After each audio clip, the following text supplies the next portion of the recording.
Hey, what's up guys, hope you all are doing absolutely great and welcome back to another episode of Tips and Tricks. And in this episode of Tips and Tricks, I will show you how we can get iPhone 11 like gestures on any iPhone. Like this is iPhone 7 and you can get this same feature on any iPhone. It doesn't matter if you have iPhone 6s or iPhone 7 or iPhone 8 or iPhone 8 Plus. It will work on every iPhone, but just make sure you have this correct iOS version because you need jailbreak. As you can see, I have iOS 13.3.1, or if you want you can also get the iOS 13.4. They both works. So after watching this video you will be able to get this kind of features on your iPhone. That is really cool because here we cannot just multitask, like we cannot change apps, switch apps like this. So without that kind of features, if I want to switch another apps, like let me show you. I opened Safari and I want to go to another application. So I just need to click on this home button, change the app, home button, change the app, and it is not really convenient. But with the latest versions or iPhone 11 like gestures, you can just swipe left, right to get every single feature. So let me show you how you can get it.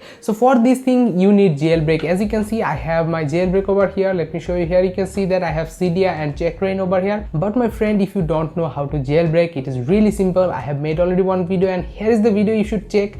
After watching this video you will be able to jailbreak your iPhone, any iPhone 6s, 7, 8, 8 Plus, 7 Plus, 6s Plus. So after installing Cydia you can get iPhone 11 like gestures on any iPhone. So let me show you. Let's go inside of Cydia and wait until it loads because Cydia takes a little time sometime. So here we are inside of Cydia, and let me tell you one thing, you don't need to install any kind of repository for this because this is inside of Big Boss. So you just don't need to install any other repository. Just go and search for gestures 11, gestures 11. Here you can see properly. Can you see it? Gestures 11, gestures C11.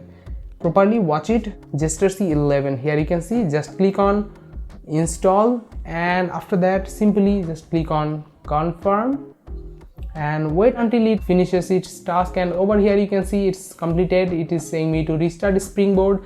Let me click on restart Springboard. After that it will restart, and here you can see we have every single iPhone 11 like features. Swipe up to open, or here is the flashlight features. Here as you can see it just unlocked. As you can see we have flashlight features, we have the camera, we can turn on the camera, or even if we want we can just simply go inside. And here you can see that iPhone 11 like dock. It is really cool because this kind of dock is really amazing. I really like iPhone 11 like dock, and that is the reason I prefer this. And now what you can do is, let me show you. If I go inside of Safari I can just do this. If I go inside of messages I can do this. Here you can see it is so convenient, and if I am inside Safari I can simply move to another application. It's really handy. Can you see? I can just simply do this and that. So that is how we can get iPhone 11 like gestures on any iPhone. It doesn't matter you have iPhone 6, 6s, 7, 8, 8 Plus. So you just need gesture C on your phone and you are ready to go. And as I already told you, if you don't know how to jailbreak, then you should watch this video. Anyway, that was all for this one. Hopefully you guys really enjoyed. If you guys really enjoyed, be sure to subscribe, be sure to press the bell icon, and till then, goodbye.